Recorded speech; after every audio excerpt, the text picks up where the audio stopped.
He's got the rhythm and the blues. So much rhythm, so little blues. Hey everyone, welcome to That Pedal Show. Viewers, comments and questions live. Dan here. Mick here. Hello everyone, welcome. We're back after our summer recess. I'm not going to talk anymore. I'm just going to go and express myself to my majesty of... Express yourself through guitar playing. You do make that guitar talk. Put me down, put me down. Welcome back everyone. For those of you in the Northern Hemisphere, we are back after our summer break. Yes. If you're in Australia, it's probably heading into winter quite nicely now, is it? Oh no, heading back into summer now. Autumn. Autumnal. Spring. Yes. That'll do. One of the seasons. Yes. Yeah, summer in December and all that shenanigans. Yeah. Yes. Yeah. Well, yes. Should we say yes again? Yes. I'm going to be... mate, we're making plans to go to Australia for Christmas. Oh, are you?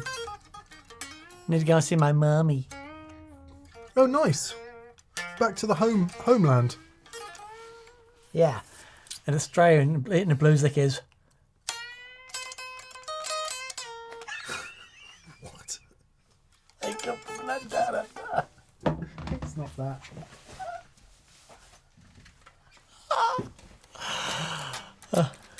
It's...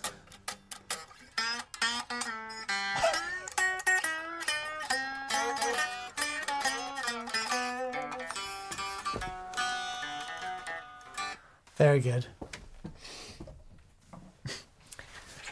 Welcome everyone. That'll be fun. Finally, we will get the show underway. If you haven't turned off already, now's the time. BV, thanks so much for being in the comments and helping us out and giving us all the informations. Yes, thank you, mate. Warm fondness to you and indeed to everyone else. On this evening, we've got Adam D from Albuquerque. Hello, Adam. Hey, we've got Johnny T. We've got Duncan Plexico saying welcome back. Thank you, Duncan. Andrew Jones. Hello from a very wet Derbyshire. Yes, wet stuff has fallen out the sky here too, and very much needed it is as well. But it's been interesting because it's been almost like Australian rain, where it would go rain and then stop. And then it's dry again. And then the land is dry. Rain, as opposed to the thing that I'm used to here, which is just 3 months of going, It just... Well, that's to come, Oh, obviously. that's to come. Yeah. Yes, of course. We are heading into autumn, which is my favourite season, apart from winter. Okay. Johnny T, Chris Holtzhauer, Morley Robertson, Sergio Rodriguez is on, LA Cornish, Ellie Noble. Rick Appleby. Hello, Rick. Haven't heard from you in a while. Swizz872. Yes. Kevin the Just. Simon VRDJ, mate. Those Welsh cakes. Oh, my goodness. Thank you. Thank you for the Welsh cake, Simon. Michael Giliberto is on. Thomas Eichinger. Jordan says good morning from Rhode Island. Ah. Rhode Island. Me, myself and Irene. You still haven't watched it, have you? No. It's such a great film. Where did we go to Rhode Island? No. Where did we go to? We went to... someplace out there. We went to Connecticut. No, we were in New York and we went out to the beach. Did we? Yeah. Did we drove really? out. We did. We drove out to the beach. Oh. And I thought that was Rhode Island. Oh. But somewhere there. Are you sure? What, me and you? Yes. I'm positive. Did we have a hire car? Yeah. God, I don't remember that at all. Matt Bremer is on. Airfire Ed, hello, bud. Hello, mate. Seventh World is on. Simon VRDJ, obviously. Thank you again for the Welsh cake, Simon. Metallic Oatmeal. That sounds bad. That sounds really bad. Tone Dragon. Non-aligned. Loads and loads and loads of friends. David Cummings is on. Hey, buddy. Lovely. Mr. Guitar. Mr. Guitar is on. Wow. I thought that was that's Larry Carlton, isn't it? Isn't he Mr. Guitar? So Larry Carlton is on. If it is, hello Larry. Yes. Ian Bogle is on. Jimbo Diddley. Oh, lots and lots of lovely friends. Thank Beautiful. you for Paul being here. Matulovich. Lovely. I have turned the super chats off because we have a lot to get through. So thank you to everyone who's super chatted. Paul Matulovich, I think you're last in. Deja said the pedal porn parody blew me away. Legitimately S tier Brit comedy. BV, as our legal counsel, has advised us not to comment Okay. on that video. It's pretty funny. Thank you, guys. Chris and the guys at Pedal Porn.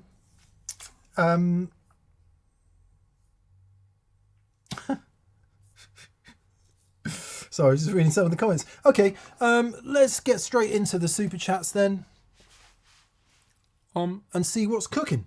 Indeed. I'm assuming you can hear us and see us okay. I'm just going to check. It looks like we can. Mr. Guitar says, I ain't Larry. I can't even pretend to be Mr. Carlton. Oh, you might be. Who knows? Larry is Mr. 335, says Frankie Holt. Of course he is. Thank you, Frankie. Of course he is. Of course he is. Ed says sound and vision. Reeves, Electro is on. Marcus, how are you? He says, don't let anyone tell you the recording TB episode was boring. It was riveting. Thank you, mate.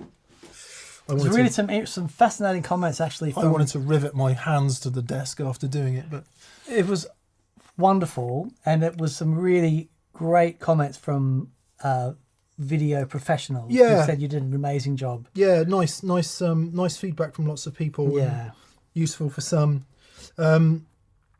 Actually, there were the 10th anniversary video and that are the two most intense edits I have done really for years, back to back as well. Nice. Yeah, the 10th anniversary video, mate, that was I'd forgotten so much stuff going back over it, but then the end, that last 10 minutes, that really got me. Yeah, it was really good. Did. It was really wonderful. Really good putting it together. Yeah. Really good. And thank you, everyone, for your kind comments on both of those videos. Back to pedals this Friday, you'll be pleased to hear, where we've plugged in the new Binson, Boonar. We've done an Echo show with the Boonar, the T-Rex one, the little Boonar, and the little Catlin bread, and one more that I can't remember. Boonie. So yes, that will be this Friday's video, I think, unless we do something simpler and easier tomorrow. What else did we do today? Oh, overdrive pedals. Overdrive, yes. Yeah. Anyway, blah blah blah blah blah blah blah blah blah blah blah blah blah. What do you think of bloody blah blah blah? Enough about bloody blah. Craig Todd, I think for about the 15,000th time, if it is you, Craig, keeps wanting to know about Jan Circus tone. Is it you, Craig, that asks every week? If it is, I'm sorry we haven't mentioned it yet, but we'd have to agree. We'd have to listen to some of that stuff. I used to know Jan very well from Guitarist magazine. Lovely chap he is too. Okay, first in this week is Plexico. Duncan. Hello, mate. Thank you, buddy. Thank you for everyone's ongoing kindness. Actually, on that front. Yes, indeed. We want to say thank you to Paul and Rachel Scriven. We want to say thank you to Chris Morello. We want to say thank you to Scott Curry, Yale Ioslevsky, nice, Mark Linkove, Rob Pearson, and Brad Stewart, all of whom have donated via that Pedal Show store. We've set up an option to donate. If you don't want to buy merch, if you don't want to, be bothered with all of that, but you do want to support the show, we've set up a donate button via that Pedal Show store. Also, just to see us through this little rocky period as we figure out what is going on with sales to the United States. Yes, this chord's for you. Yes, thank you. Super chats, everything. Thank you. It really, really makes a difference, and we're massively grateful. Thank you. The only guilt on our part is it's the same people all the time. Duncan Plexico, I'm going to call you out. You must have given us flipping half your house by this point. So thank you. Yeah, mate. Above and beyond. Yeah, all we need is how many people in the world? It must be knocking on 8 billion. 8 billion. So if they gave us £1 each, we could really make some good videos. Couldn't we? Yeah, inside that gold clon-shaped mansion. Anyway, thank you. It means a great deal to us. Thank you so much. Okay. Duncan says, hi DNM, how much should weight matter versus tone and appearance in electric guitar? I've been a weight weenie chasing sub £7 guitars, which is 3.2 kilograms for those of you watching in black and white. It's most contentious, least contentious thing in all guitar world, isn't it? Yeah. One of the best electric guitars I ever heard was an old Yamaha SG. It was probably the heaviest guitar I've ever strapped on my person. They were all heavy, weren't they? So insanely heavy. Heaviness. There is... What's the correlation? The correlation is all the best guitars I've ever played that I like the most happen to be light. Yes. Yep.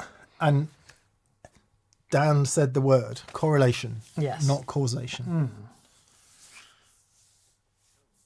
It's 7:30. Yeah, I like the light ones usually. I don't know. There's definitely a different sound. I think especially, dare I say it, especially with Fenders. Well, I'd go Gibsons as well. Yeah. I'd say equally important to me Okay. with Gibsons. Somebody good at physics might be able to explain this, and maybe, and I'm saying maybe because we don't know. You remember that whole argument of saying wood doesn't really add anything to tone, but it can certainly subtract. Okay. Yeah, or at least to resonance. I mean, I'm not sure that statement is true, but maybe there's something in the mass of something and the density of it that means the string vibrates in a different way. I don't know. I like the light ones. Could be just that when you're jumping around with them, you're not going, wow, this guitar's really heavy. Yeah. So you're in a clearer state of mind. Could be that. Anyway, be interested to see what you've acquired, Duncan, and what your thoughts are. You know, whether you noticed any difference, or whether you just feel happier playing light guitars. I wonder if once you get into crazy light, if there's a trade-off. Like if you take all the business away from the guitar, like one of those, like I don't want to say Steinberger, but like a Steinberger with no headstock, or a Strandberg, you know, with no headstock and. But that's not a weight thing. That's a because if that's a different thing again. It's a different thing again because the density of that wood, if that was normal guitar size, would probably weigh 13 pounds. But I saw a thing on Novo guitars the other day, and he was talking about what they do to their wood, and it has like no moisture in it. Don't they yell at it a lot and make it really scared? Sorry? Terrify it? That's right. They terrify the wood. Torrify. And it is they're amazing. Utterly remarkable guitar. Yeah.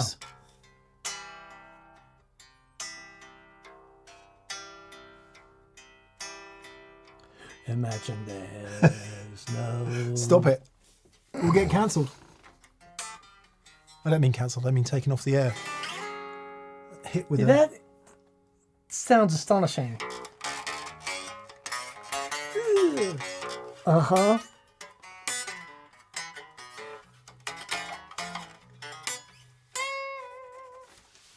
It's such a cool thing. Yep.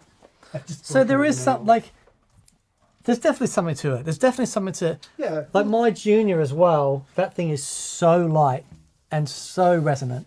Yeah. You know.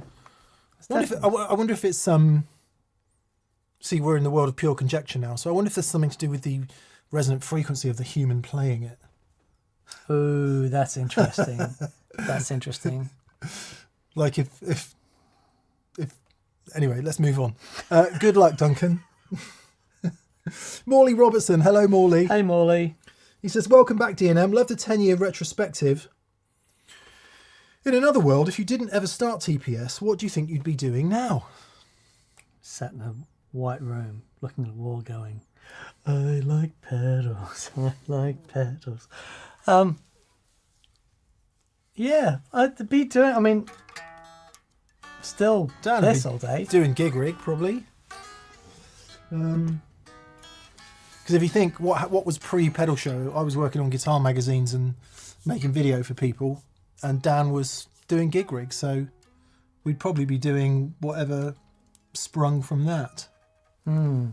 Maybe. It's hard. Who knows? Who knows? Yeah. What would you, if you could, right, start again, like be born. Bitcoin.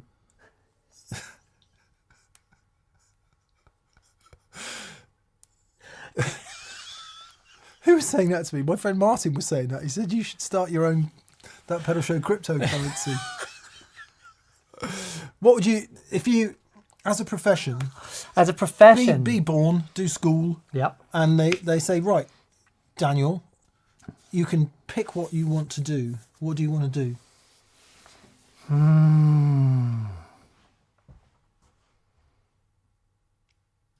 Oh man, am I doing that with my knowledge of what it's like now? Yeah, you are. You're going. If I could pick any other career, I would. Oh, pick. okay. So any other career, I would. Archaeology, probably. Yeah. Fascinated by it. Right. So you'd be in some hole somewhere. Yeah, hole with a little brush. trowel, going. Yeah. Ooh. Nice. Going. No, it's. Ooh. Ooh. That's what I'll be doing. 2 for me. Number 1, I always thought I wanted to be an architect. Okay. I like that. 2, music producer.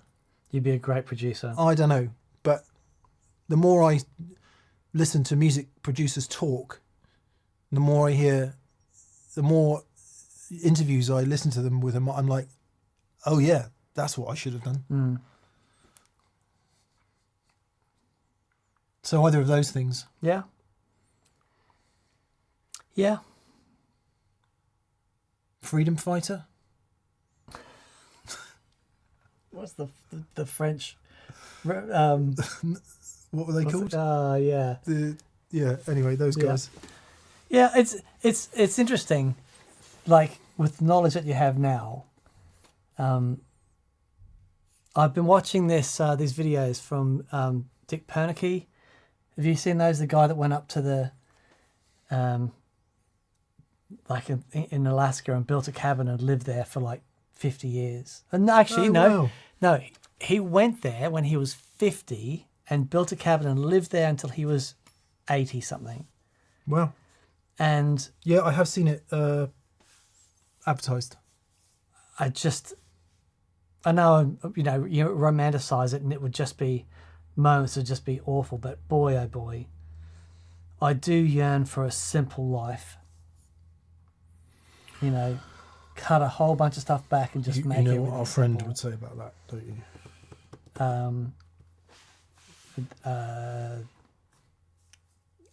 Realise that there is no spoon. I've thought about this a lot over the summer break. You realise it is you that is not the spoon that is bending, but you. There you go. That's right. What it is. Interesting that neither of us would go for big cash. I invest in Bitcoin, then I buy my. Yeah. I'd make the cabin. Yeah. No, I have honestly. The only thing about cash at the moment would relieve stress. And if I didn't have the stress, I wouldn't need the cash. Yeah. Foreign Legion, says Patch O'Toole. Foreign Legion, that's the one. Foreign Legion. That's what we should have done. Yeah. That's what we should have done. Yeah. Marco C says, simple life, simple wife. That's funny. That's funny. That's funny. Thanks for the question, Morning. That's great. Chris Holtzhauer, hey Chris, he says, considering 4 GH1225s for my 4x12 with 100-watt super bass plexi, but worried I'll blow them. If you never push past 6 on the volume, would you? Get the 25s and pull 2 tubes, or get 65s instead. If you never go past 6 on the volume, they'll be fine. They'll be fine. They'll be totally fine. Yeah. Now, I think the nature of some of those amps is that they say 100 watts, but they can actually put out quite a bit more than that in various peaks. Yeah, and it also depends on how hard you're pushing into that 6. But I think they would be fine. Mm-hmm. I think they would be fine. And if anyone's got any evidence to the contrary, please put it in the chat. But I found that the super bass we had here, really pushing it with our greenbacks, it just didn't sound great. I don't think the speakers were going to go anytime soon. Yeah, it was just choked. It just wasn't really handling it very well. But I would have thought at sort of 6 on the volume, which is, that's pretty loud. And I think it's a tonal choice, really. Greenbacks, good greenbacks when they're working is just a magic sound. I went for 65s in my flat Marshall cab because they're a bit brighter, and in a 412 cab, you've just got so much bass anyway. Yeah. That I kind of fancied it as just to try it. Do I prefer them? I can't say that I prefer them. They're just a different thing. I like the clarity. I do like the clarity, and I like the fact that they give up much later. That's the standard 65, right? Not the H. It's the Robin Ford speaker. Robin Ford speaker. So it's the one with the high bass resonance as well. Okay. Or the higher resonant frequency, 85 as opposed to 75, or it might Right. even be 100. I can't remember. Yeah. You could diagonal 2 of each. There's one thing I want to try in any 4x12 cabinet. You know what I was going to say? Putting one out of phase. Yeah. Yeah. I really want to try happens. Yeah. Yeah, I don't think you'll blow them though. I don't think you'll blow them at 6. Unless anyone's got any evidence to the contrary, please let us know. Johnny T says, I like simple setups. What about a Boss BCB 30 challenge? God, it's been a while since I've seen one of those. Yeah. I like it. We can do that. Yeah. I would get 6 plug outs. Yes, that subject will come up in a moment. So you get 3 pedals on a BCB3, right? Mm-hmm. Pretty much. Okay. Consider it done, Johnny T. I like it. I'm going to screen grab this right now, and you can consider that happening. Thank you for the suggestion. Sergio Rodriguez. Hey, Sergio. Greetings, Sergio. He says, hi, D&M. Tell us about your home practice rigs. Ah. I'll start. I don't have one. Okay. I've got my headphones for the morning, and then I've got my Princeton and AC10 in my office, which I just turn down and plug the board into. But the most work I do, and I'm actually practicing, is at my kitchen table with a coffee and some Waza Air headphones, and just playing through some tunes, because I do it really early and I can't make any noise. I tell you what's interesting about that. Well, I think it's interesting, is that you can play with the digital shenanigans, and it's really fun. And then you can play without, just acoustically, and it's a different thing. Then you go to rehearsal and you get a tiny bit of volume, and it's like you've never practiced before in your life. Then you go to the gig and it's more volume, and it's like you've never done any rehearsals before in your life. Every time that interface changes, either in experience, like, analog, digital, whatever, and volume, it's a whole new world. I remember doing the analog gigs, and it was kicking off and everyone turning up and that, and I felt like everything's sort of closing in a bit, and I had to really, because there's so much fun, there's so much energy on stage, but I had to really focus and try and relax, because it's like, yeah. And the volume does that because it's very exciting, but trying to relax into it is a thing, which is why punk is so, if you don't do it all the time completely. I think when it becomes normal, it's normal, and doing the opposite is hard. But yes, I've got an acoustic guitar at home, but I don't have an electric guitar. I do, but the only person that plays it is Dan. That's my favourite Strat. I love that It's Strat. a John Mayer Strat. Yeah, I got a couple of, at least one acoustic guitar, and I have my bass at home for learning bass, all the songs we're learning for the band, but I just play that unplugged. We're doing I Kissed a Girl by Katy Perry, and it's great because in the chorus, the bass just pedals the tonic while everyone else changes chords, and it's got a big octave on it. It sounds great. Oh, nice. It really sounds great. I love it. You're enjoying playing bass, aren't you? I love it. I love it. The thunder you can create. Well, literally, my shoes were flapping the other day. Like, not just my trouser legs, my actual shoes were flapping. My trainers. I dig it. I am the SVT, right? Yes. Chef's kiss. But I'm not carrying it around anymore. Oh, it's really? 36 kilos, the head. So That's amazing. So I'm going to try some...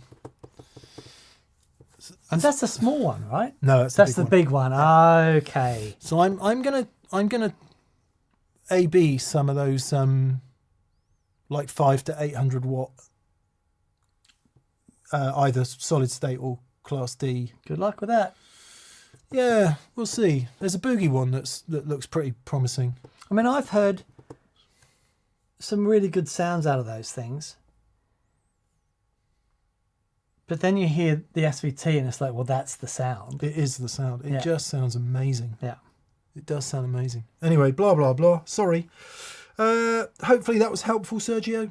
Swizz872 says, Mick, would you consider writing a book one day?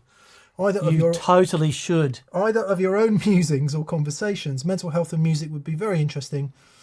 And so would chatting to artists about seminal pedals. Yeah, I may well do that, actually. I've got some other things to do in the meantime. I've got a bit more learning to do. And there's something else that I'm going to endeavour to get going. Your interpretive dance thing. No, I'm going to study to do counselling. Are you? Yeah. Wow. I think so. I think I'm going to do the entry-level courses, because you can do those as like night school. Okay. And just to get a feel to see if it could work or not. Wow. To see if I could do it. Okay. Yeah. Not necessarily, I don't know if I'd ever practice, but I'm just interested to know if that... I just don't know. So do the courses, you know, the entry-level courses. Anyway, so, yeah, so if that happens, I might get into it. But, yeah... When anyone says, would you write a book? I always think about Tim Lurch. When he said about writing his book, right? He said he thought the best contribution he could make was to not write a book. Was to abstain from writing the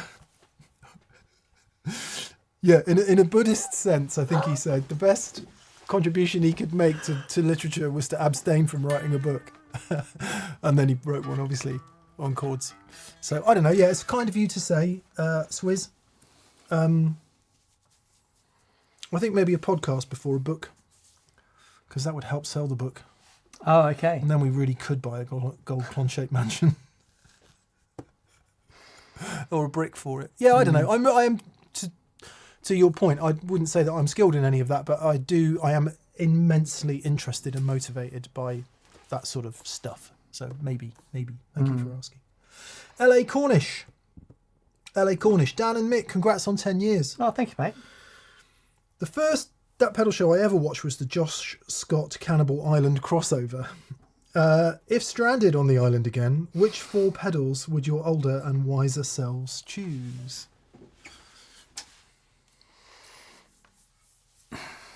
Remind me what's on the island? What do we have to play with? I think we're going to guess there's probably electricity. All right. So we've got a guitar and an amp. 4 pedals. Oh my goodness.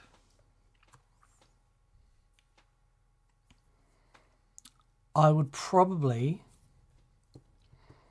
Collider, because I can get delays and reverbs together and they're really good.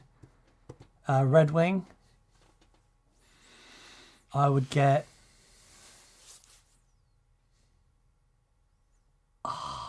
probably the King of Tone and My King of Tone, and then the dual OD that I've got on my board at the moment from Kingsley, which has the Alexander on one side and the Harlot on the other. Oh, nice. Dude.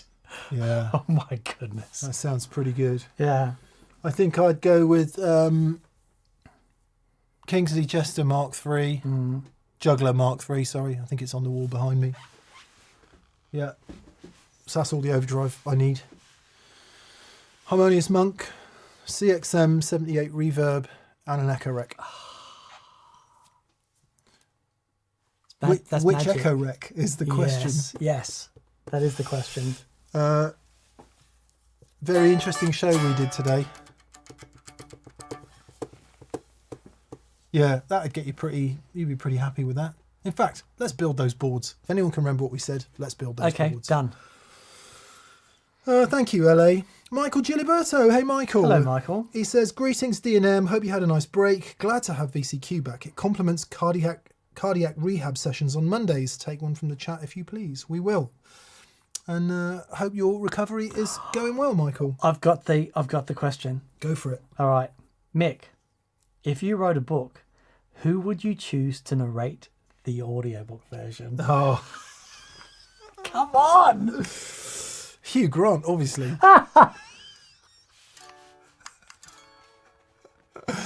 Eckhart Tolle.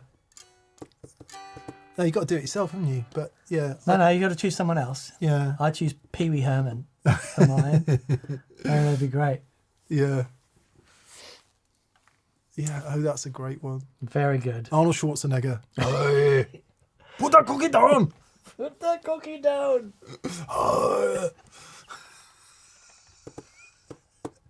Arnie. It's Arnie. Oh man. Down. Put that cookie down.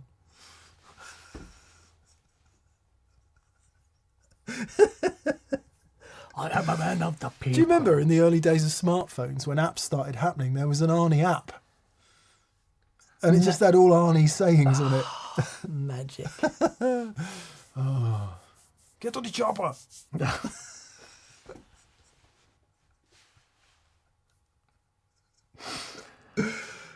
Arnie, without any shadow of a doubt, Arnold Schwarzenegger. Fabulous. There you go. Ricky Gervais says Johnny T. So David Attenborough, of course, says Morley Robertson. James Earl Jones. There you go. Is he still with us, James Earl Jones? No, he's not. He's not. Dave Johnson says, I can't stand Eckhart Tolle's voice, or maybe it's just the persistent gongs. Yeah, there are no gongs in the second book. Catherine can't listen to him either. She's like, turn it off. But to me, he's like my best friend that I don't know. Right. Yeah. Joe Walsh, Austin. No. Sorry. It would have to be Matt Berry. Oh. He picks up the guitar and played a D chord. Absolute 90s. Nice one, thank you. He texted me the other day. Did he? We keep trying to free up a day for him to come in and do the show and build a rig for him. And he keeps saying, I've got to do it. Come on, I've got some time coming up. No, that time's gone. Yeah. But he's keen. Thomas Eichinger. Hey, Thomas. How are you? He says, hey, mates, had a gig last Friday in front of nearly 6,000 people at Central Cemetery in Vienna. Wow. Big stage, TPS wet dry, incredible loud, and just awesome. You go, sunshine. Get in. You do it. Get in. Well done, mate. No cue today. Please take one from the chat. Okay.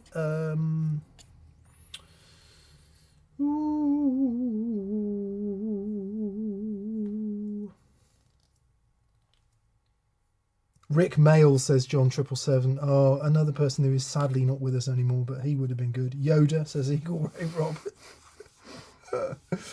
Oh, Boris Karloff. Shane McGowan. Yeah, he's no longer with us either.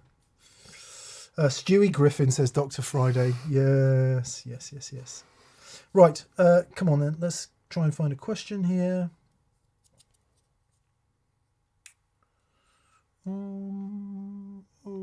Stephen Kastner says, if I derive my dry signal before my gig rig Atom, where I derive my wet signal, do I need analog pass-through in my wet pedals? I mean, if what you're saying is you're doing wet dry in the Atom, then you should have analog dry through, otherwise you get that phase weirdness. We've done a couple of shows on that. The most important thing is, I know what you're saying, you got your wet pedals in your Atom, you got your overdrives in that before. Unless you are splitting the signal before the Atom and you've got digital with no analog drive-through in the Atom, and then then they're going out to different amplifiers, you get that phase weirdness because you've got latency on the wet side. It's the same in any wet dry situation. You need to make sure that the dry signal on both sides is in phase. The wet signal needs to be added on top, in parallel, on top of the dry signal, which most decent delays and reverbs do. They leave your dry signal alone, and you put your they blend the wet signal on top of that. And as long as they do that, you'll be absolutely fine. Yeah. If you want to run your wet effects 100% wet, which some people do, so, kill dry, there is an approach to wet dry that says, 1 amp just has the core sound and the overdrive, and then your wet effects are mixed in parallel with no dry in them at all in some other way, which is the way Robin and Larry used to do it back in the day through a separate PA system. Then no, you don't have to have the dry present. But exactly as he said, if there is dry present, it must be analog dry through. Yep. There you go. It must. Yeah. Mike O'Key says, "Hey teacher, leave my dry signal alone." Very good.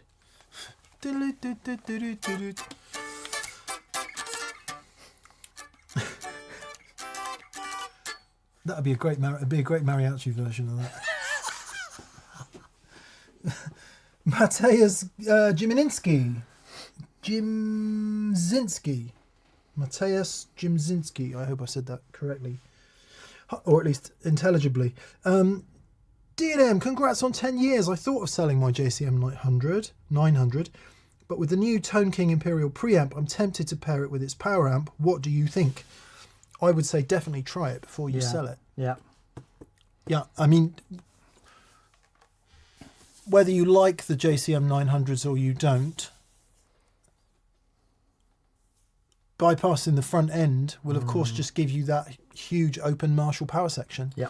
And you might like that a great deal, so definitely give it a go. The other thing to remember with the Tone King Imperial Mark II is that you can actually use that to switch between the Tone King preamp and the Marshall preamp. Yeah. It's very, very clever. I'd get amongst it.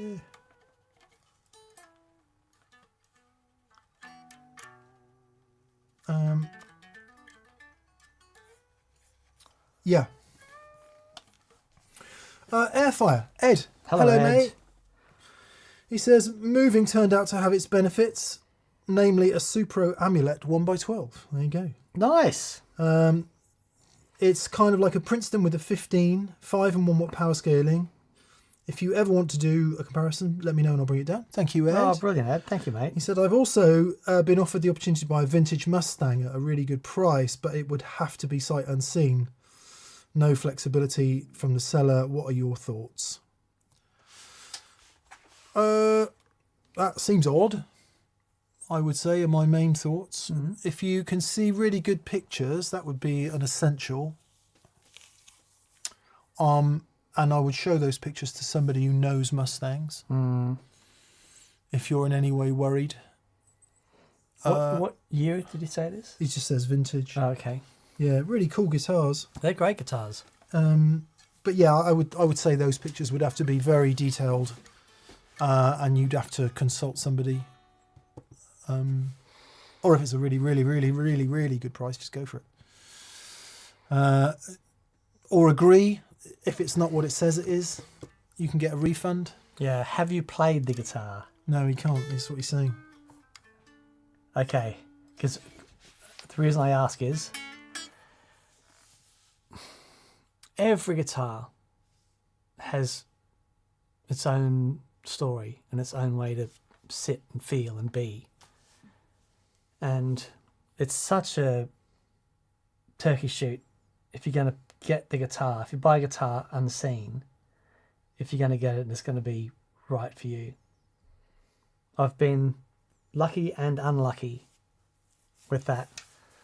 The Junior was bought sight unseen, but then I had a special double the 2P90 from 62, and it was an absolute pig of a guitar. It's just one of those things. If you're not in it for too much cash, and it's worth taking a risk, give it a go. It might be incredible. And Ed's saying they're offering a 30-day return period. Oh, there you go. There you go. There you go. Sounds like if it's a good price and you like the look of it and it all feels good, worth a punt if you can do that return if you don't like it. Missed you too, says Seventh World, and a very generous super chat. Thank you, mate. Thank you very much. That's really incredibly kind. Thank you.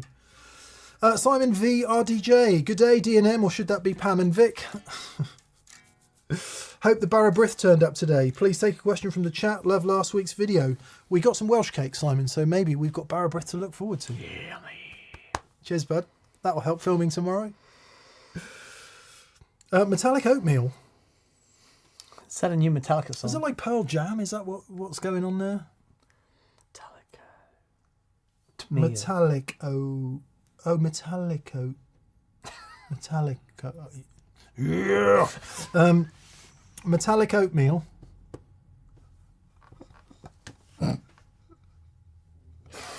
Okay. Oh. Looks like the Sandman's just entered. Do you think someone will make a solid state analog clone of the HK Rotosphere? Thanks for keeping loud guitar alive. Much love from Kansas City. I don't know about a clone of the Rotosphere. Pigtronics do an analog one, don't they? Yes, I think. And there was another company, Option 5, Destination Rotation. Was that analog? Yep. Oh, interesting. It was digitally controlled, but the signal was analog. So there's going to be two rotary shows coming up then. We're going to do one tomorrow. We're going to film one tomorrow with the new Boss thing. Yeah, new Boss thing, we've got the Keeley thing. One as well. We've acquired a Lex. Yes. Which I bought secondhand from Coda Music. Thank you, Coda. Thank you, Coda. And we've got the HK, but I think after that we should follow up with analog ones, because I do know of one in development at the moment. Do you? I don't know how close it is, but yeah, because I guess the centre of your question is, rotospheres are impossible to find, or at least they're extremely hard to find. They're almost impossible to power, and they're really massive, and there isn't really an analog alternative. And if you want to run wet dry, you have to have an analog one. Yeah. And it's just the best sounding because of the phase problem. It's just the best sounding thing ever. But if you don't want to run wet dry and you just want either stereo or just mono 1 amp, like most people do most of the time, then the modern ones are really good, and we're going to prove that in the video tomorrow. I hope. I've got the song stuck in my head. I don't know why. What song is it? The Midnight Blue. Got to do it an octave higher. Yeah. By who? I don't know. It's on the soundtrack to a film that I saw. Midnight Blue. Didn't Gary Moore do Midnight Blues? Different. That'd be a shame, cause sounds like Boss Gags. American still son. Is it Tom Waits? In the pouring rain. What are they building in there? Lou Gramm. Lou Gramm. There you go. What's he building in there? Actually, someone said Tom Waits to narrate the book. That would be great. Oh. And then he got a job. Then I got a job at that pedal show. I worked at a consulting firm in Indonesia. But what's he talking about in there? He has subscriptions to those magazines. He has no dog. Who knows what Mr. Stitches saw? Great. That's a done deal then. Not aligned. Can you describe the best gig you ever played from your own perspectives? It might not be your best on guitar, but what was it? What made it so great?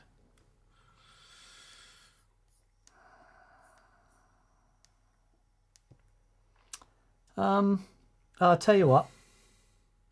I got two really quick. The last analog ones, because it's the first gig I've ever done with my wife, which was awesome. And just playing all those tunes and everyone turning up, it was just wonderful.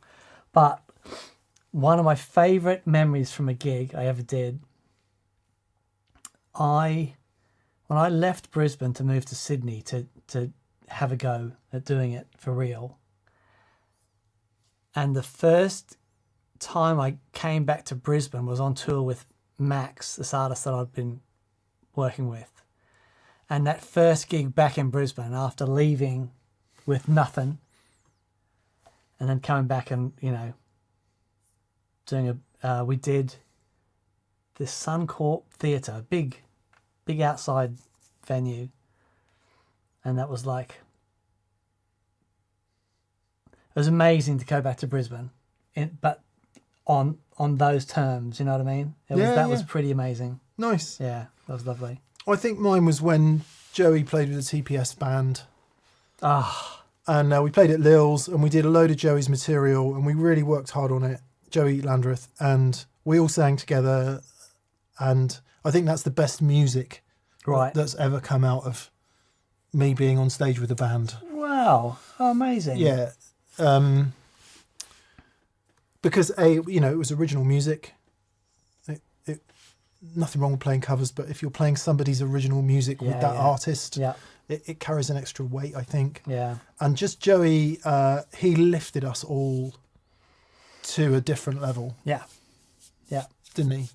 Well, he did me anyway. And completely. No, completely. Because then he starts would playing and me. he opens his mouth and all that comes out. Yeah. And then and it's like, okay, this is the time. This is the time to be on. Yeah. Yeah, that was magical. Yeah. I tell you what, hard to top the Cavern. Yeah, that was with pretty Andy. good. Yeah, also amazing. The only downside to that was we were all sick. Yeah. So I don't really remember any of it because we were delirious with flaming flu drugs and I remember being there and some alcohol. Yeah. But yeah. God, yeah. Yeah. Thank you, Non-Aligned. That was a great question. Tone Dragon. What shoes do you guys wear when you're pedal dancing? Thanks for everything.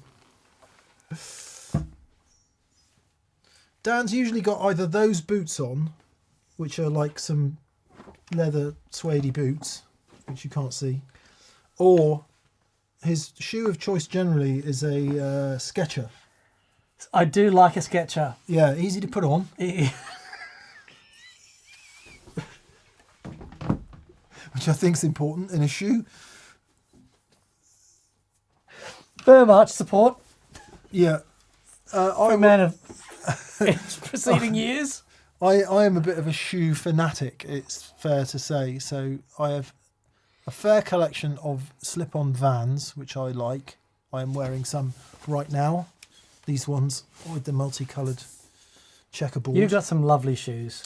But I'm a big fan of Red Wing shoes. Yes. American Red Wing boots. And I've got a few pairs of Red Wings that I love. I did go through a phase of buying some English handmade shoes. Okay. But that really didn't turn out well. Very expensive. And no better than Red Wings, really. Red Wings are great, though. Yeah, and Red Wings are flipping expensive. But yeah, those are the shoes I like. And I usually have a pair of Converse on the go as well, of some description. Actually, Catherine bought me a really lovely pair of Barker Brogues, and they're really nice. And I do, if I ever have to look smart, wear a suit, or funerals and things, I'll wear those. Nice. Yeah, I do. I love shoes. I'm a big fan of shoes. Do you not find the Converse a bit flat? Yes. Yes. Okay. Yeah, I wouldn't want to do like a hike in them. No, okay. But just ambling gently around the studio, I find them fine. Nice. Okay. Vans the same. Oh, Pretty really? flat, yeah. Oh, okay. Are they like a tennis shoe or a deck shoe or? Yeah, but they're like a there's a name for that sort of Oh, I shoe, see. isn't it? Like Yeah, it's I like a don't deck know. shoe. This or... one's got some pink tape on the bottom. Augmented with pink tape. Yeah. Wooden clogs Clogs, yeah. I had a pair of clogs. that you actually wore. Clumpy, clumpy, clumpy. They were. Brian May style. Anyway, thanks for the shoe question.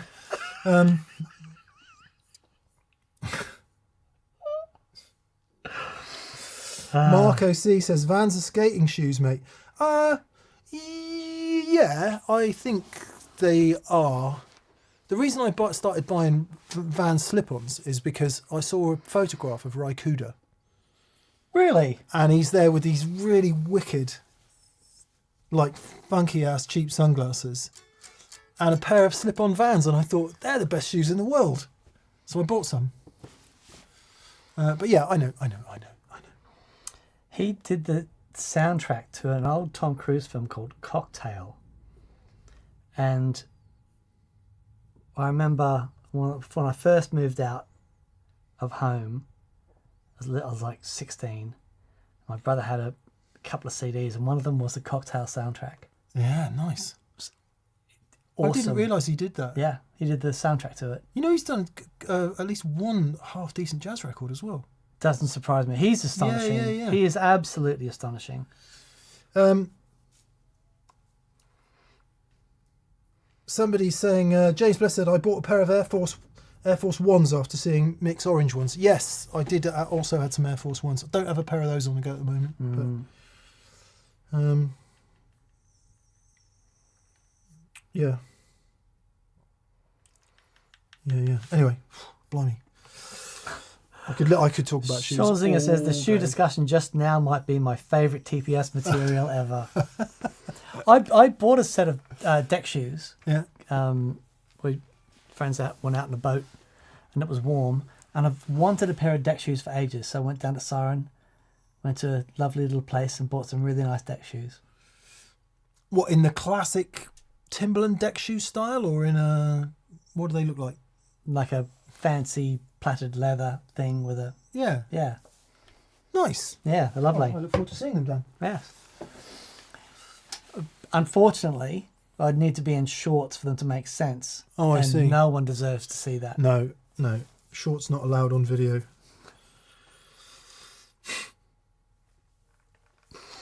Although I will say, Tone Dragon, just finally on the shoe, I have chosen not to wear certain shoes for certain gigs because my pedals are too close together.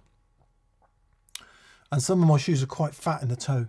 Are they? So you do need a we're still talking about shoes. Yeah, well, you need a slightly more pointed toe.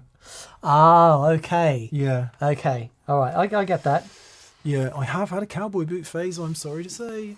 Just Look, got to say it out loud. I was in Oklahoma earlier this year. It's all right there, isn't it? I went to get a really nice cowboy hat, shirt, and boots.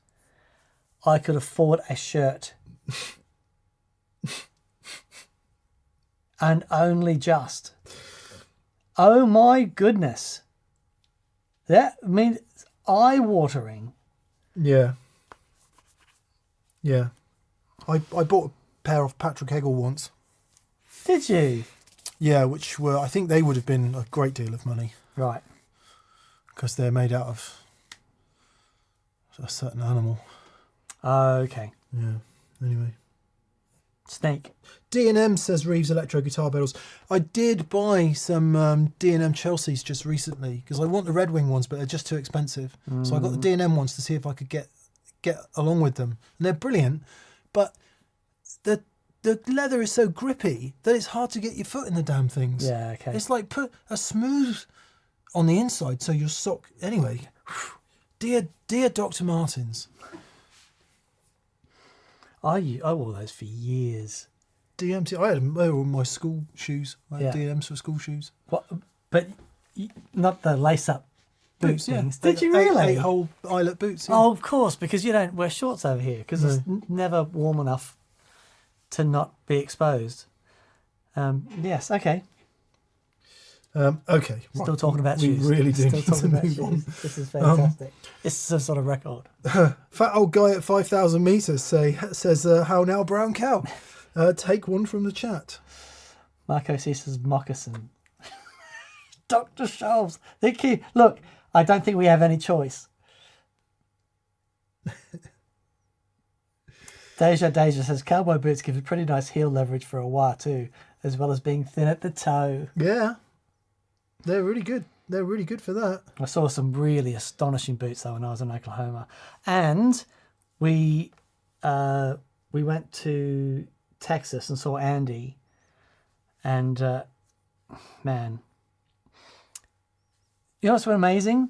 They wearing the boots and the hats without any sense of irony. And Yeah, I it is normal. absolutely love it. It's normal. Really, Yeah. just normal. It's quite normal. Beautiful. There.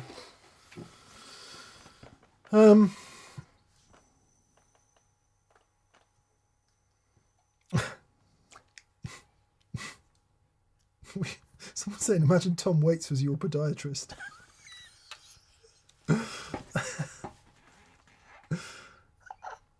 Oh, come on. I'm trying to get to a question. Right.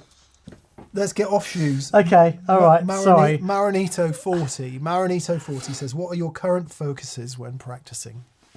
Oh, that's a really good one. So I'm focusing on timing, believe it or not. I spent the last 6 months getting this material under my fingers, but I got this thing now where I've got a metronome, and where the metronome is, and normally you count it and 1 at 3, I count it at 2 and 4, so the metronome becomes like the snare, and you got to feel the kick drum. Boom. And then it's really interesting practicing like that, because you've got to feel where that 1 is, and it's so easy to move away from it. So you got to hear it, you got to really listen, but then you got to feel your way around it as well. It's really interesting.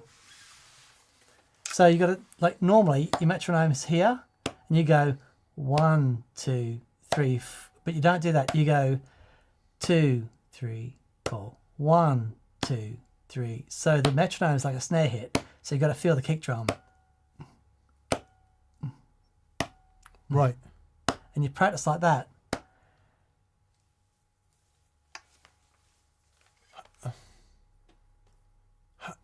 How is that different from? Because if you normally got a metronome, Yeah. you're listening for the 1 and the 3. So you're Oh, coming right. back in on the, whatever you're doing. Oh right, yeah. But if you're listening, Okay, that's really fascinating. yeah, it's amazing. Because I don't. I always hear a kit. Whenever I play, I hear a drum kit. Yeah, but you don't. But what I'm saying is, but you don't practice with the metronome though. No. No, there you go. But So if I was listening to a metronome, it would still be. Because like the 1 and the 3 is. Well, I guess it's good in funk. But rock and roll is 2 and 4, isn't it? it is. But yeah, Anyway, yeah, okay, that's interesting.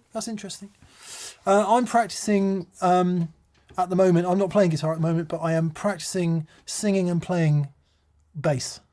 nice. Because my band is, I play bass in the band, and I'm trying to get my head around being able to play solid in-time bass lines and sing quite complex. I'm not the main singer in the band, but there's a couple of songs I sing, and I sing a lot of backing vocals. So with guitar, having done it for decades now, there's not many things I can't sing and play. Sure. A couple of things that I find really impossible, like singing backing vocals to Life in the Fast Lane and playing the riff. Can't do that. But stuff like stuff that might seem hard, like manic depression or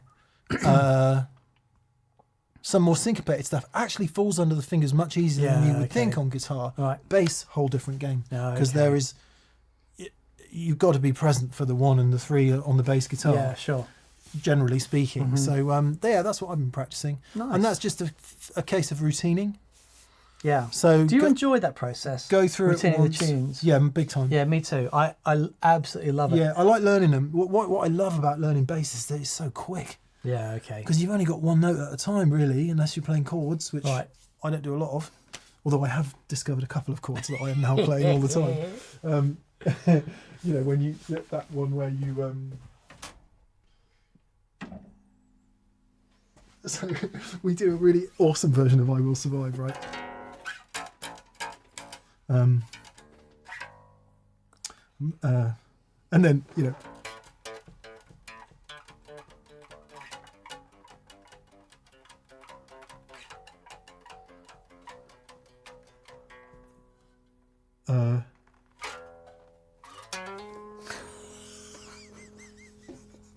so I'm like,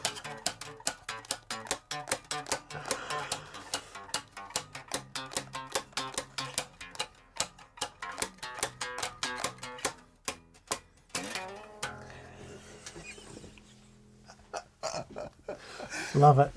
Love it. I loved Cake's version of that. yeah. That was really cool. So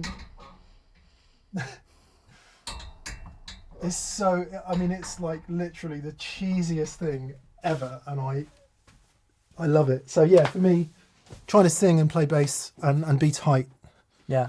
is hard, Yeah.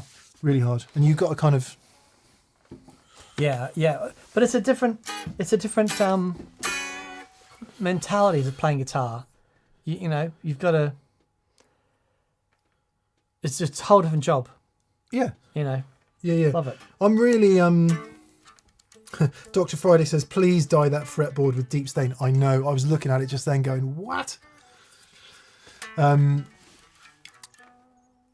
really messing about with how far ahead and behind I can be. Okay. Because with guitar, I can be, because I like the sound of it, behind, like way behind all the time. With bass, you just can't do that. No. So how much can I anticipate and almost be slightly ahead and it sound on? Because it sounds ahead to me. Oh, wow. Okay. Which is, anyway, blah, blah, blah. Sorry.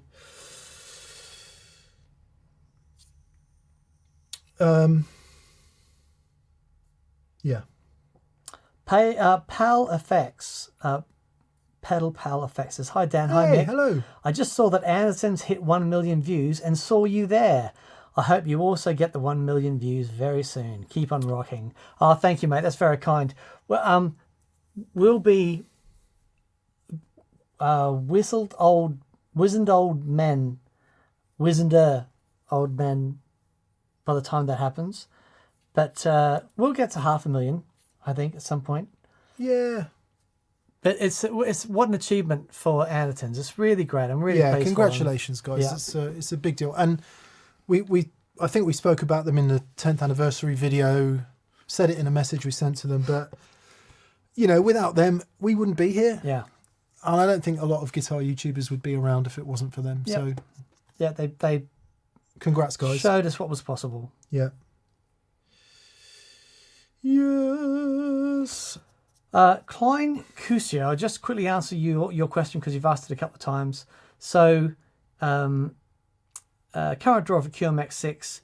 So we say between about 40 milliamps per loop. You've got a 250 milliamp supply, so you'll be fine as long as the supply can actually deliver 250 milliamps. And that will only be required when you have all 6 loops on. But yeah, so 40 milliamps per loop. What's 40 milliamps per loop? You asked the current draw of a QMX 6. Oh. So yeah, just for the relays and LEDs and everything, you need to make sure that it's receiving enough current. Oh, that's interesting. David Cummings. Hello, David. He says, greetings from Stellacum, Washington. Here's to the next 10 years. Oh, thanks, since I can't order merch, I'll toss in a few bucks. Oh, Thanks, thank you, buddy. Cheers. We're navigating the new thing with US customs and tariffs, and hopefully we'll be across that before too much longer. I guess, what do we say? It's not, the tariffs aren't a problem as such. It's the additional administrative headache that postal services all over the world haven't quite got their head around yet, because no one knows what responsibility the couriers are going to have to take, how much money they're going to have to take, how US Customs are going to deal with it, etc., etc., etc. So hopefully that will all iron out and we'll be back selling in the US before too much longer, although it is going to be more expensive. So we've been over that. We won't go over it again. G Barge. Hello, Hey, G. He says, friends, we were thrilled to see Cardinal Black in San Francisco on Friday. Oh, fantastic. In TPS attire. Cheers, G. Chris is a force of nature on a foundation of quality songs. Humble guys experiencing real triumph. Everyone go see them if you can. Yeah, man. Yeah, they're out there doing it for real. They are. You know, it's fabulous to see. They feel they kind of feel unique as well in their position, like playing sort of analog song-based music with guitar in it. And there's not a lot of that about at the moment. And sold out shows everywhere. Yeah. It's unreal. There is a lot of that about, I know, but I did watch was Reading over the weekend? Reading and Leeds festivals? Was that this weekend? I watched a bunch of stuff on the BBC. That's as much as I want to say about that. Okay. Raf Freitas. Hey, Raf. Hey, Raf. He says, thank you, TPS. To 10 more at least. But other than the CXM, what other pedals excel as studio outboard gear? I guess the Echo Rec. The spinny T-Rex. Yeah, T-Rex Echo Rec. Incredible. Yeah. Really, really great, in fact. Yeah. The good news about most modern digital pedals is that because they can handle line level, and they have really good options for both kill dry and effect level input and the level of the effects as well. It's amazing how much stuff you can use as studio outboard. Yeah. Because a lot of it's really super quiet too. Yeah. So things like Source Audio Collider, pretty much any Strymon pedal I would have thought. Mm-hmm. Oh, the Meris. The new Meris reverb and delay, amazing. All the Meris stuff is going to be really great in that environment. And actually, I've said this to Dan before. I think there's an opportunity. If you watch the 10-year video, you'll know that our audio system is relatively complex, and there's lots and lots of cables, like DB25 cables, XLR snakes, all that stuff, connecting all that stuff up. And if you want to just insert stuff in and out, it's quite difficult to do that without having to reroute everything. I've just seen a company called Blackline Audio do a 16 in and out XLR patch bay. Oh, wow. So in our case, you would run the 16 outs from the UA sound card. You'd go in to the Black Lion patch bay, and then you'd go out to the summing mixer. So you're 16 in, 16 in, 16 out, 16 in. Okay. Right, which means you can patch anything. So you've got an in and an out XLR per channel. Right. So you can patch anything in as outboard. That's nice. And I'm thinking, G3 could do that. G3 totally could do that. And I'm trying to persuade Dan to think about studios. But I think that's a really smart solution. So then you've got, on our summing mixer, you've got 16 faders. I can patch anything doing mixes as outboard. Okay. Via the patch bay. I know that's what patch bays do, but this one makes a lot of sense to me for reasons I don't understand. Okay. So that's quite exciting. Would you do it as a rack? Yeah. Piece of rack gear? Yeah. Okay. All right. Well, so the G3 thing is a separate conversation where you could have everything set up on your G3 and switch those in and out. I mean, all it would need to be is either TRS ins and outs and line level, or XLRs. Yeah. But I think tell me if I'm wrong, studio people, with patch bays and things like that, most people are just well used to using TRS. Yeah. XLRs aren't quite so important. Right. But I like that, because even just patching in a reverb is a real pain. So if you've got the patch bay there, it's like, ooh, nice. I like it. And you could label it clearly. That'd be fun. Yeah. Obviously, there's probably face palms happening up and down the land with studio people going, You've always been able to do this, but sometimes it takes a minute for the penny to drop. Gareth's probably throwing things at the screen. Thank you, Gareth. Yes, mate. Gareth was a hero and actually mastered my tunes. He's so good, man. He really is. Yeah, so to answer the question, Raph, I would say, quite a lot of modern digital pedals, certainly those that are stereo. But I think the real magic is in Space Echoes, sorry to say, Echo X, analog stuff. Yeah, It just really is. is. Well, I remember going into Gareth's studio, and all of the things that we'd seen as plugins, Gareth had the real things, and we was like, oh, and he goes, yeah, this is what it actually sounds like, and we were just never fully recovered from that. Yeah. And the studio is now evidence that we've never really fully recovered from that experience. Yeah, just trying to get a bit closer all the time. Yeah, it was a life-changing day. Gordon Rankin's saying some of the new 500 series lunchboxes have patch bays built in. Yeah, interesting. Oh, you could just keep going forever, couldn't you? Mm. You could keep going forever. It's quite funny. I'll Google, like googling some EQs. I was like, oh yeah, EQs from what's the place I look at? I forget. There's a place in the UK that sells really nice studio gear, and SX Pro, is it? Somewhere like that. Anyway, so I in the search filter by, rack mount EQ units. Like the first three are $6,000, $10,000 and $5,000. Awesome. For a stereo EQ. Awesome. It's a whole different world. Whole new world. Evening, Podic pals, says Paul Matulovic. Oh, bless you, mate. Hey, Paul. Podic pals. Well, here's a challenge idea for you, and this occurred to me. AB side rig second string, composed of pedals that you love but don't gig regularly, but could, like Dan's Phase 100, or just those that would barely get edged out. Well, interestingly enough, we did a show today. Dan had an idea to do a show called Underappreciated Overdrives. And they were amazing. Oh, I didn't record the podcast. No podcast tomorrow, people. Sorry. I'll download the video and strip the audio out of it. All the shoes. What a twit. What a twit. How hard can it be just to press record? And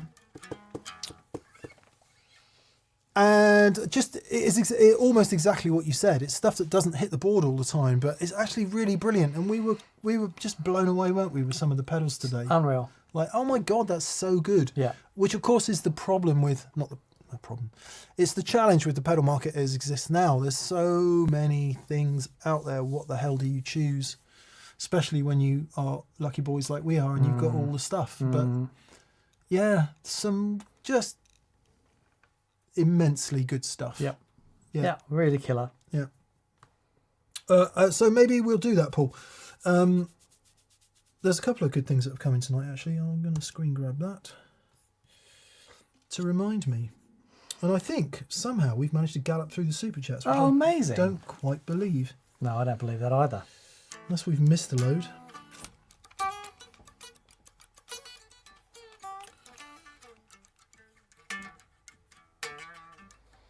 No, I think we've done them all. It seems remarkably organised. Do you know Brett Garsett? No. Aussie guitar player? No, I know the name, You know the obviously, name? yeah. Organising Garsted, is it? Garsett, yeah, Garsed. I'm organising to do a bunch of interviews when I go to Australia, and I reached out to him and he said, "Yeah, come down, Nice. we'll hang out." He was a real hero of mine growing up. Seeing him play with Mr. Farnham, doing his thing, Yeah. and I reached out to a couple of different people. So yeah, that'll be fun. Nice. I'm going to show you something really cool on the iPhone. All right. I've figured out how to get decent video out of it. Have you? Yeah. Neil Levine says it's time to talk about the Boss plug out then. Oh, okay. Yeah. The reaction to this has been amazing. So,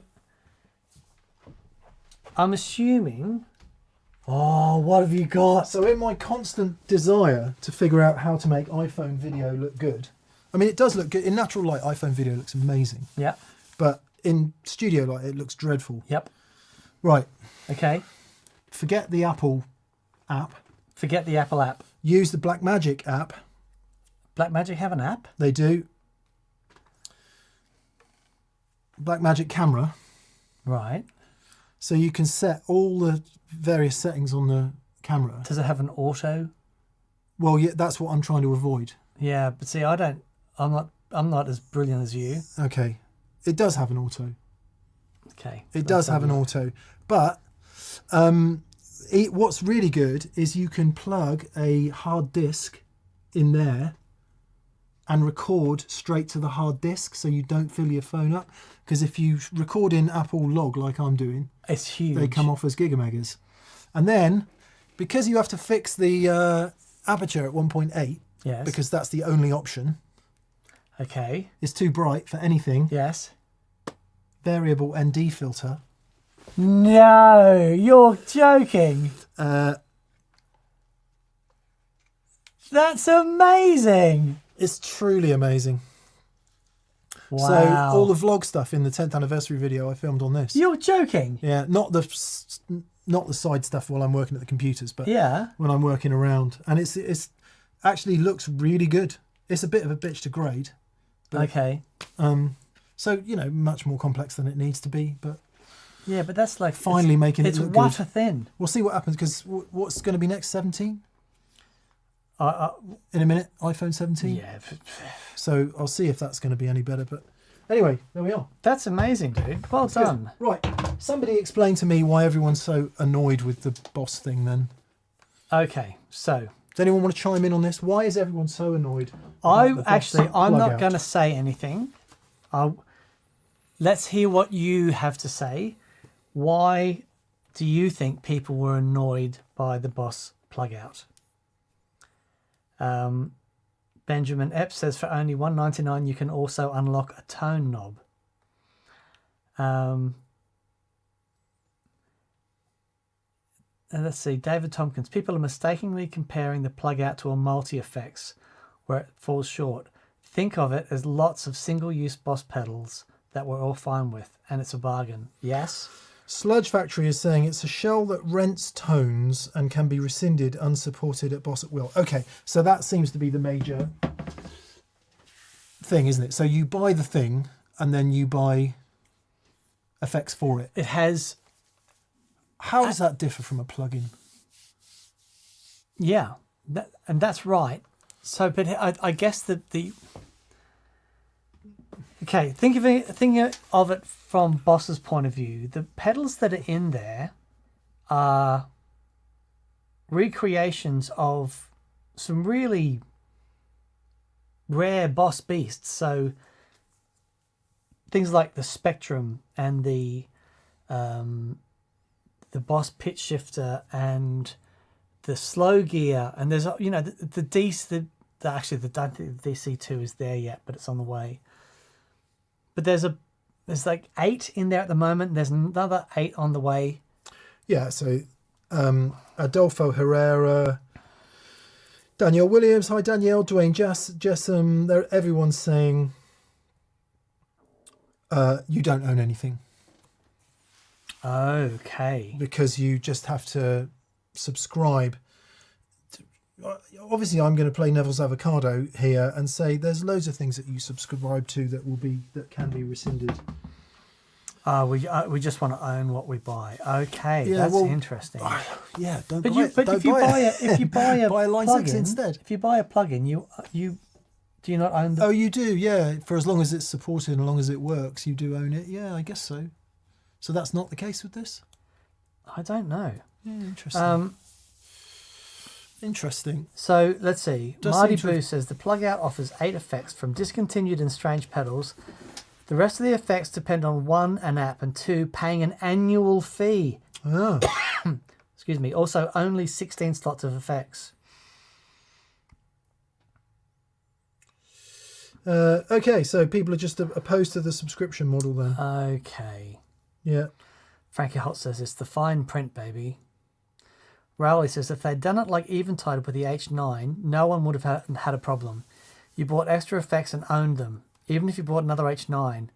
This isn't that. You have to keep paying. So, okay. Yeah. I get that. Well, don't buy it then. Yeah. Buy a HX Stomp instead. Buy a second-hand H9.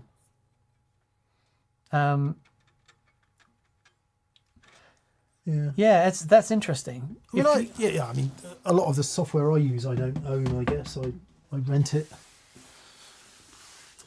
All the Adobe software costs me £60 a month. Yes, but you can use multiple instances of the Adobe software, right? 2. You can use it on 2 computers at any one time. Sorry, but yes, that's right. You can. Let's buy it, say but it's thousands. Okay, but let's look at plugins then. On a door, you've got multiple instances of various plugins that you've bought doing different jobs. Yeah, and those plugins are owned. Exactly. Yeah, and downloaded. Yeah. Yeah. I guess for this thing, you can only ever use one plugin at a time. Right. You know what I mean? It's a strange. It does seem odd when you like I say, you could buy an HX Stomp or something, or one of the Zoom things, or any of those things that have got a million sounds in. Is the user interface particularly good? That's the other. I think one barrier to entry with a lot of multi effects certainly for new players is they're impossible to navigate. Is it simple to use? I think so. Yeah. Todd Roy says, I saw Lee and Pete demo it and it sounded great. I mean, it does. The sounds that I've heard, it does sound good. It's really good.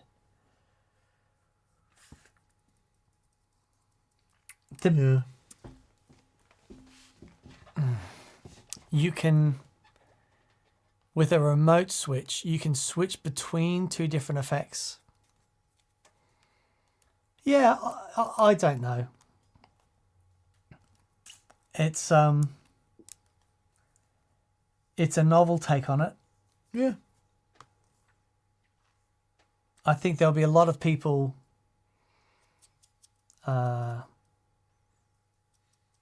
it's tricky, isn't it? Because you think Boss is so huge and they sell millions and millions of pedals and they'll still sell millions of these things. But it's still a market where you've got to be careful because it's not that big a market. Boss is the big player. But when you break it down. Yeah, and to talk about a bit of macro theory for a second, with digital goods, the price eventually becomes the marginal cost of distribution. Yeah. Because it has no intrinsic value as ones and noughts. The only value it has is how well you can protect it from being illegally downloaded. So all of this software-based stuff is kind of a race to the bottom in terms of anybody making any money. Yeah, sure. Yeah. Yeah. You have to buy the hardware to use it, which is very democratic and everything, and the people will be very happy because they can get all their sounds for nothing. But then no one's going to make them anymore because no one can make any money. Or maybe the whole blockchain will kick in and everything will be free and we'll be in this new utopia. But in terms of making music gear, somebody somewhere has to make some money, don't they? Yeah. And if it all just ends up as software, it's kind of interesting.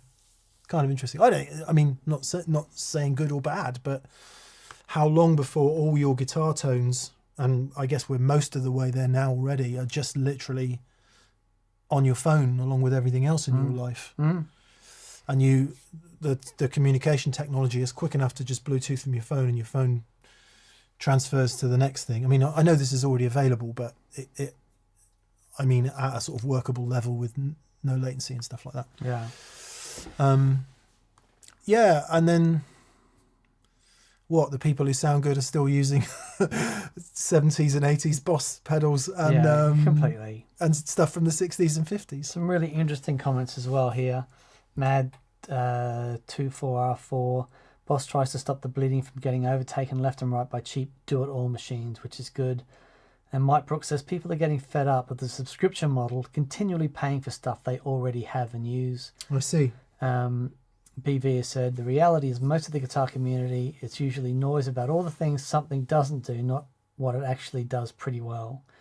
And the one thing to remember about Boss is that they were really early to the modeling game. When they came up with the COSM stuff in the 90s, I think it was, Boss has always been pushing technology. They've always been at the leading edge of it. I want to have a play with one and have listened to some sounds and stuff. The difficult thing for me, so there's a MIDI in jack on the back, but that's only for tempo sync. Doesn't actually do any MIDI thing like presets or anything like that. But I don't think the M5 has MIDI or anything like that. I can't quite remember. But anyway,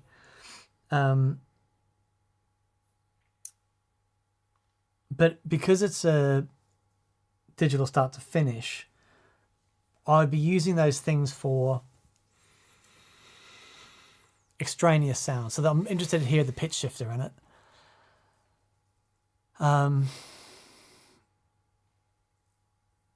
Yeah, it'd be fun to have a play. They've got some interesting options on the interface, so you can set it up in a few different ways, whether it's a text interface or graphical, and with the knobs and stuff. Yeah, well, they just have to have a play. Yeah. I mean, everyone's getting a bit twisty about subscriptions and micropayments.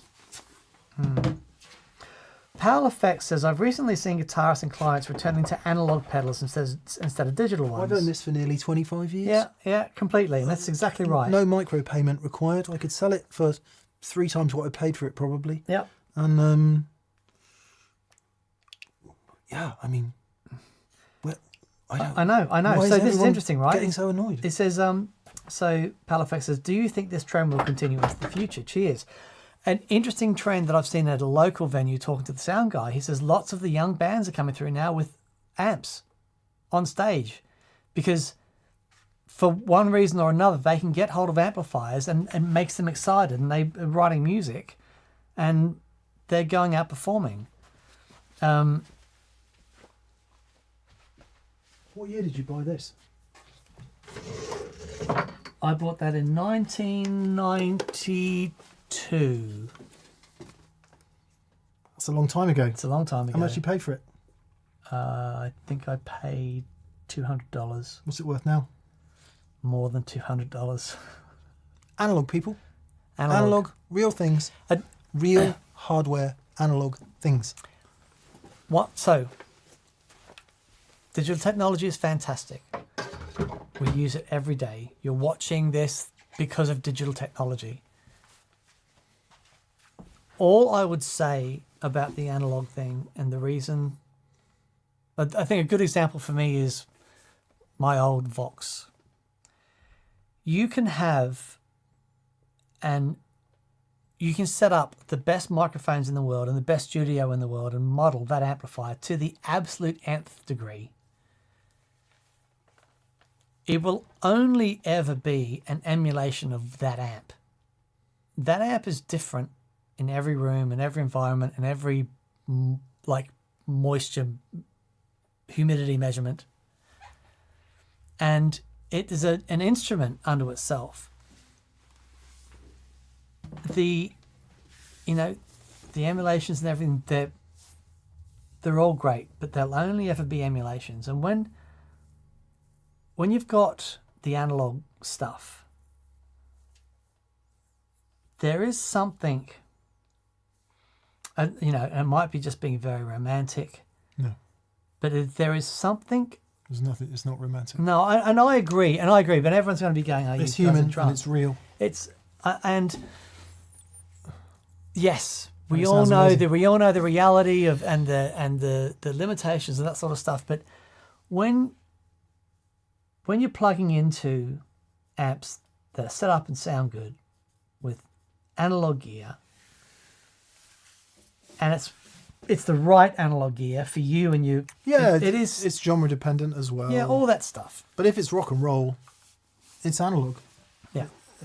Marty Boo wants to know, how well does this vintage chorus work and how available is it for everybody? It works great. It works brilliantly well and it sounds amazing. How available is it for everybody? Well, yeah, it's not really that available for everyone unless you've got loads of money. However, this sounds 91% as good and is available to everybody. So, yeah. and you can pick one of those up for a very sensible sort of money. So, it's available. It is. But I think we're all sold. We're all sold on features, aren't we? We're sold by the potential of having 10,000 things in one box when actually we only use about 5. And that's the genius of marketing. You're like, you start comparing specs. Oh, and it's got 8 choruses, not 3, and it's got every blah under the sun. And then what happens? You get it and you use 1 amp model and 1 delay pedal. Yeah. Well, you might use 3 amp models, but anyway. I saw someone mention, I just saw it today actually. He said, it's in one of the Facebook groups. He goes, I don't want to start anything. He says, but if you've got a modeler and you've got an onstage powered cab and stuff, I said, why don't you just use an amp? And it's like, and that's exactly how I feel. If you've got all that stuff and it's like, just maybe an amp. But I'm not jumping on planes and doing small venues all over the country, and I don't have a budget to adhere to. And so there's all that stuff, and we're very aware of all that stuff. It's very real for a lot of people. Yeah, there's no amps on stage at Reading. Yeah. It was mad, actually. But then you go to Arc Tangent, and it's all amps. Yeah. Actually, there was one band who had amps. Who was that? Block Party, maybe. Oh, okay. Yeah. And there may have been others. I just mean out the ones I saw. Yeah. Horses for courses. Yeah. The day that Sun turn up with their quad cortex.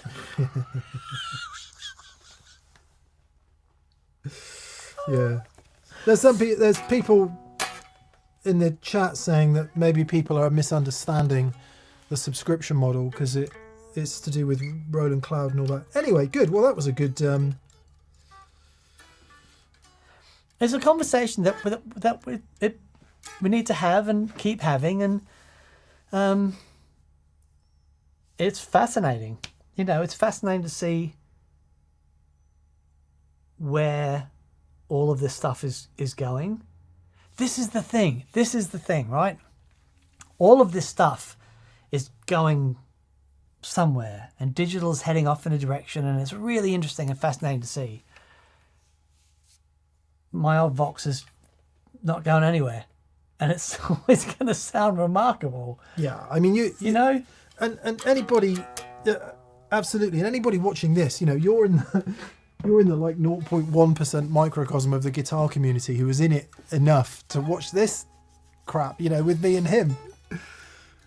So you'd never need to buy another new thing ever again. The trade in secondhand gear on eBay and Reverb for the rest of your lives will be more than sufficient to fill every gear need you ever have. Yep. No manufacturer needs to build another new thing. It doesn't need to happen. So we're not in this conversation, we're not the market, are we? We're not the mainstream of the market. We're the cognoscenti. We're the distillation of a market.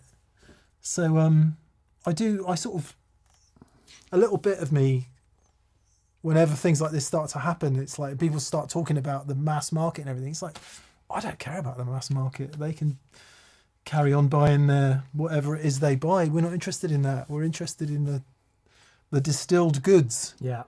And that doesn't always mean expensive, right? It doesn't always mean the most pricey thing. It might mean what can you find on Reverb or eBay this week at a really good price. Yeah. Which might be a really standard Ibanez pedal from the 90s. Yeah, absolutely. You know, it might be this.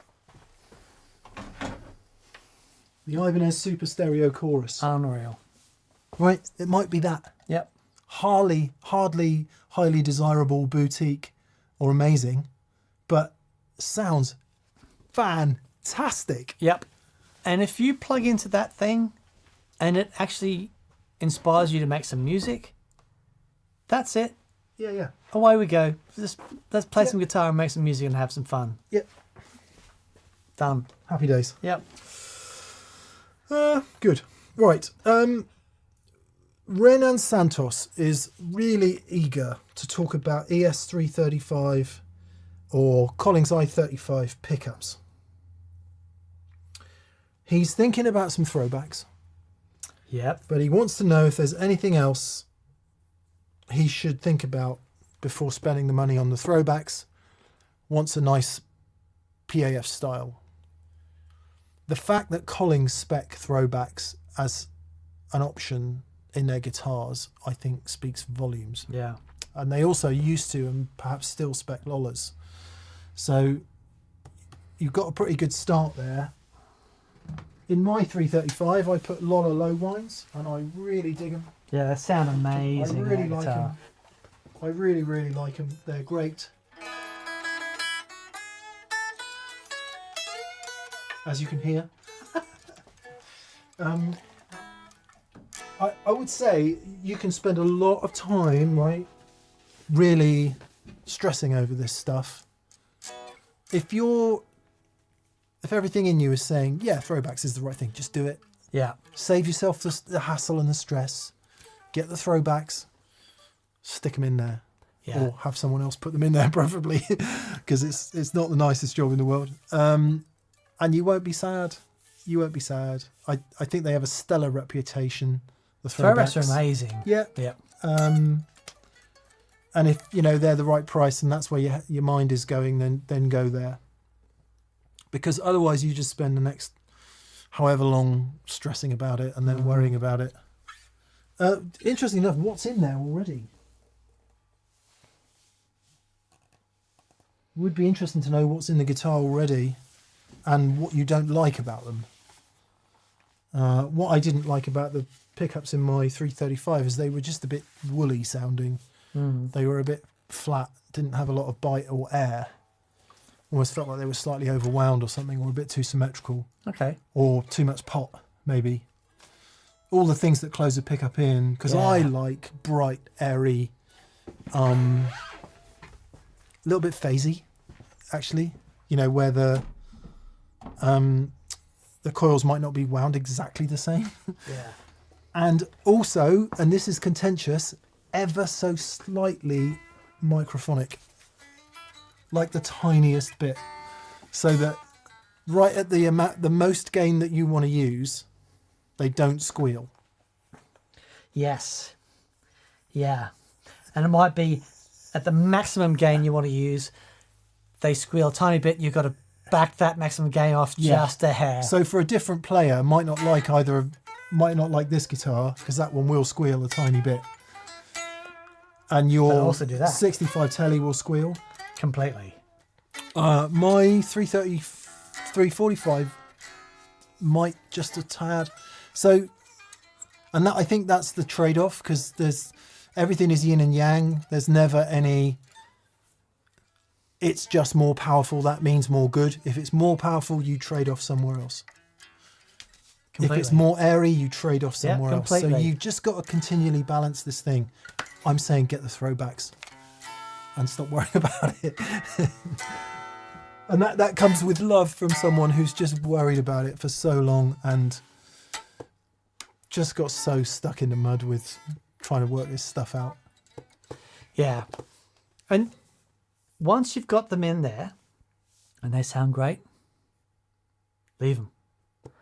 One thing I'm really pleased with with that Les Paul that I was just playing, that's got the OX4s in there. And when I bought that off Paul Stacey, it just, as soon as I played it, it's like just adored the sound of it. I put one more, I tried a set. A friend of mine convinced me, you got to try a set of something in there. Oh, yeah, I think it was Mitch had some Lollas. So try some Lollas in there. Put Lollas in there. Nope. I put the OX4s back in there. That was the sound, and I haven't touched it since. Yeah. You know, once you've found it, just leave it. Leave it. Red's pickups. Leave them. They're great. This thing, done. Leave it. Play the bloody thing.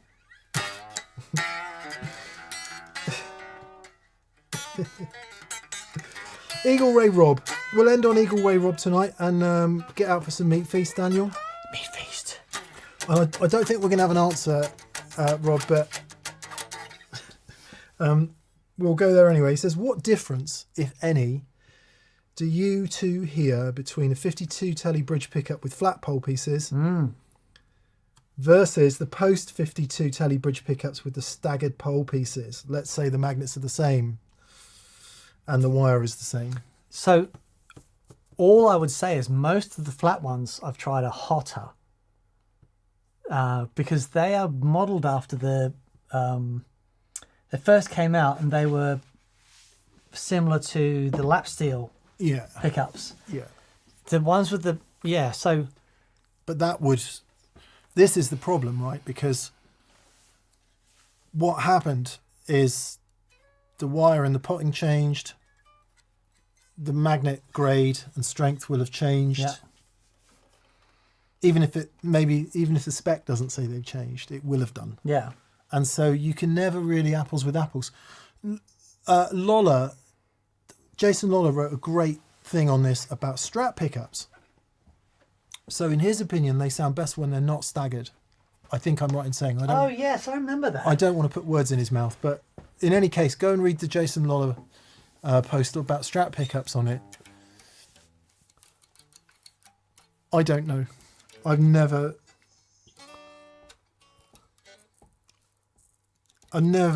got into it enough to know. So maybe people in the chat, you will have some interesting insight into this. Todd, yeah, so people are saying, Graham P is saying he's in the flat pole gang, flat sounds better in Strats too, ask Jason Lawler, blah, blah, blah. Todd Roy is saying there's less clarity with the flat pole. Okay, this is interesting. I don't know if this is true for single coils. It's true for humbuckers. Yeah. And P90s. If you pull the pole pieces up and push the pickup down, there is an increase in clarity. Okay. And I noticed that when I did the vlog on the changing the P90s and the PRS. So you can unscrew the... Is it the same with humbuckers? I think it is. And that's why you change the heights Interesting. of the pole pieces on an adjustable humbucker. So I just asked all the PAF people I know, where should the screws be? And you'll notice that they're not all the same. Yeah, okay. Yeah. And all the PAF people said that's where the screws should be. Right. And then you listen and go, I can't really hear much difference. So I don't know if that's true. I don't know if that's true for single coils as well. Logic would say it might be. I love the bridge pickup on this, but it matches this guitar. But then you pick up Red and you hear the bridge pickup on that with all the stagging and beveling and it's like, it's a different animal. It's more of an animal. Yeah.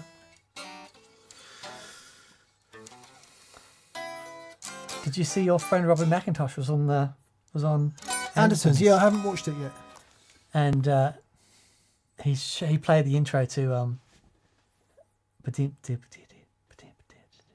Pretender song. Yeah. Don't Get Me Wrong. Oh yeah, yeah. It was like, I haven't seen it. dude, it's unreal. It's so good. I was well, gel.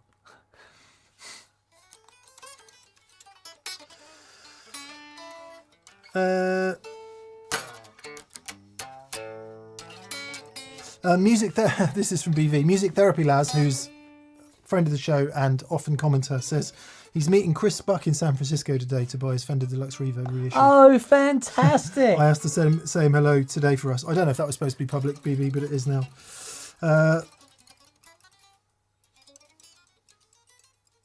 Oh, bless him. Bless him. Marcus Reeves has just texted me.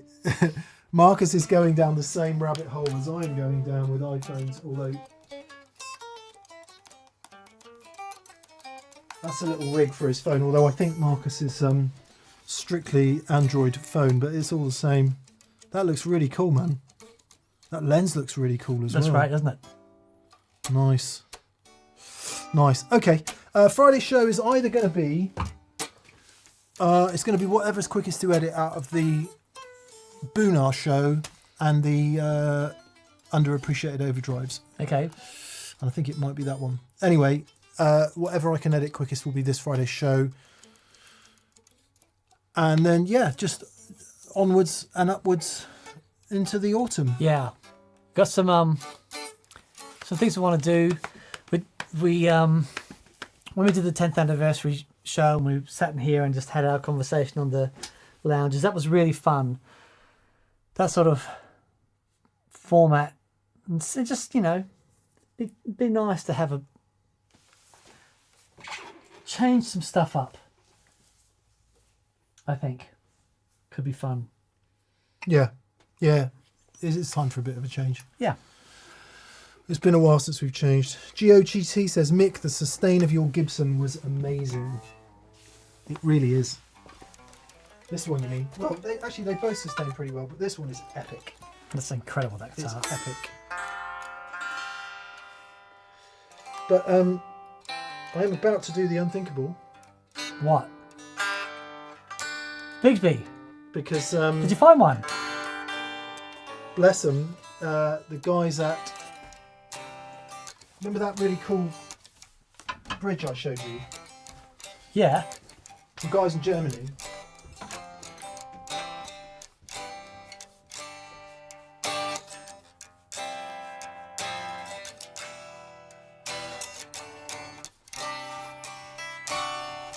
With the St. Helens guitar parts. Now these guys have gone to the nth degree to it's incredible. Start making their own super vintage spec correct hardware. And bless them, they found me a gold Bigsby and they're going to age it.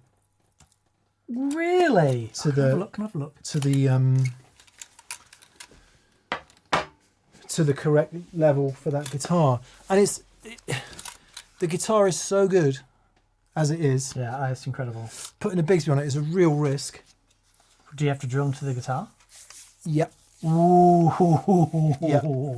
And it is so good, but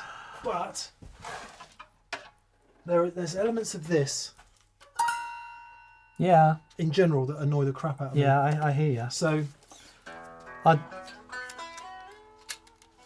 doing the pickups was an absolute no-brainer. You know, taking the Veritone out, for me anyway, was a total no-brainer. And Yeah. it made the guitar immeasurably better. That's so cool. But the Bigsby, the reason is, all the ones I've played with Bigsbys, I have loved. Yeah. Big, massive. Not because of being able to vibrato. No, it's just a big chunk of potted steel on the. They just sound a modicum more rock. Yeah, right. A bit brighter, a bit more direct. What's the now? Bit more upper mids. Just while I know we will go in a minute, honestly. Yeah. So I've got on my 62. So I've got the wire piece going over here, but you said that's not very good. Is that right? The vintage people don't like it, I don't think. Right. I don't know why.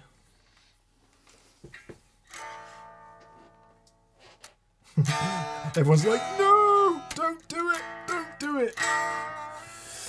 Man, I love this guitar. Yeah. I don't know what it is about them. I think Bonamassa hates them. The wire. Yeah, I think so.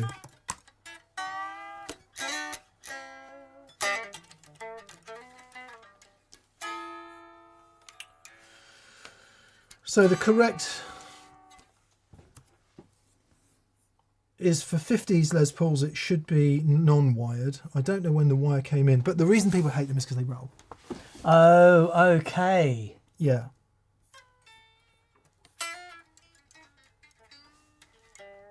Yeah. Man.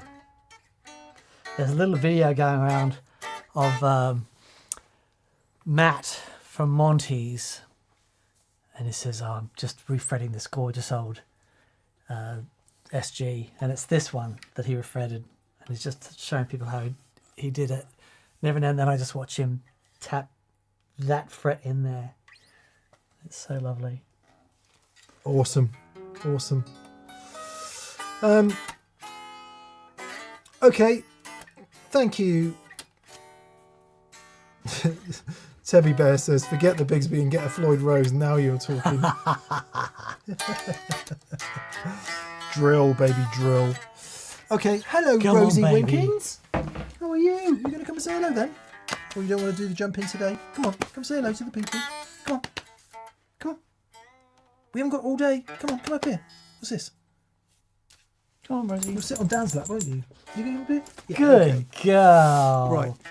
Rosie's going to be 5 next week. No way. Yeah. And I don't know how we quite got there. How did we get there, eh? How did we get there, little girl? Amazing, isn't it? Amazing. Yeah. Oh, you're a good dog. You're a good dog. So from Dan and me, and from Catherine, and from Rosie, we bid you well. Have a good week. We'll see you on Friday for more fun. Indeed. What do you think? Want to go home and get some biscuits? Yeah. Go home and get some biscuits, don't we? Don't look at them. Look at the peoples, Rosie. Look at the peoples. Good girl. All right. Play us out then, Daniel. See you soon.